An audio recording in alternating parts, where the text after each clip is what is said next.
Cette semaine, le scénario astrologique va principalement se jouer dans le signe de la Vierge. On commence par le Soleil, symbole de vitalité, qui poursuit son chemin dans le signe du Lion. Lorsque le Soleil est en Lion, il est dans son élément au point le plus fort.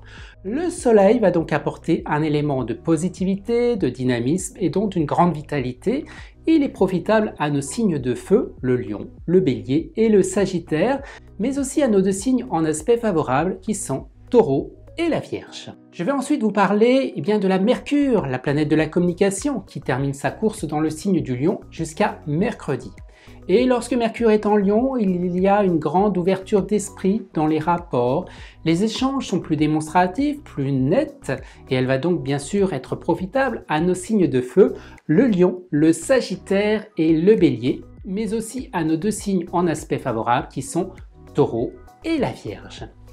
Dès jeudi, Mercure change de signe et vient s'installer dans le signe de la Vierge, là où il y a entre autres Mars et Vénus. Voilà 3 planètes dans le signe de la Vierge. Ça commence à faire du monde. Mercure en Vierge va apporter plus de rigueur dans les échanges. Les rapports seront plus précis, plus constructifs.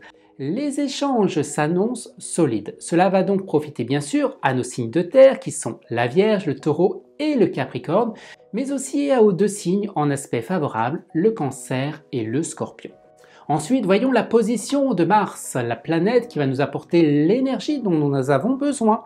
Mars est toujours en place dans le signe de la Vierge. Mars est comme un stimulant, mais aussi peut entraîner un peu de fatigue car Mars est puissant lorsqu'il est dans le signe de la Vierge.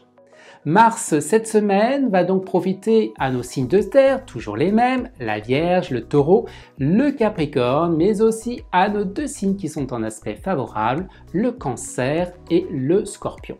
Et on termine avec la plus jolie des planètes qui est Vénus, la planète de l'amour. Vous le savez déjà, Vénus est dans le signe de la Vierge. Les relations seront plus stables, plus structurées, notamment si vous êtes Vierge, Taureau, Capricorne, Cancer et Scorpion. Alors avant de vous quitter, voici mon top 3 des signes de cette semaine. La troisième position revient une nouvelle fois au Cancer. La deuxième position, le Lion.